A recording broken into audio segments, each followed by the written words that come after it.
এই যে পরিস্থিতিটা হয়ে রয়েছে সেটা কিন্তু আজকের থেকে নয়। যে আমফান যে ঝড়, সেই ঝড় হয়ে গিয়েছে প্রায় 5 বছর। এবং সেই পরিস্থিতিতেই কিন্তু এই এই যে অঙ্গনওয়াড়ি কেন্দ্রটি কিন্তু চলছে।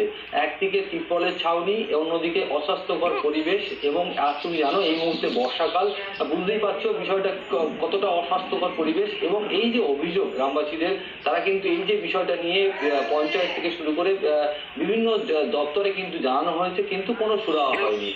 যেটা অভিযোগ যে যে একটা সময়ে যখন আমফানের আগে পর্যন্ত গ্রামবাসীরা একটা মন্দিরের পাশে, যে পশ্চিম অমরাবতী গ্রাম ফ্রেজারগঞ্জের, সেখানে একটা মন্দির রয়েছে, সেই মন্দিরের পাশে কিন্তু একটি ঘর করে দেওয়া হয়েছিল। সেই ঘরটি কিন্তু আমফান ঝড়ে উড়ে যায় এবং ভেঙে যায়। তারপর থেকেই এই যে অঙ্গনওয়াড়ি কেন্দ্রটি কিন্তু ওই যে তিরপলের ছাউনি খাটিয়ে কোনো রকম ভাবে বাচ্চাদের পড়াশোনা করানো হয়, এবং সেখানেই ওই মাটিতে বসেই কিন্তু খাওয়া দাওয়া চলছে।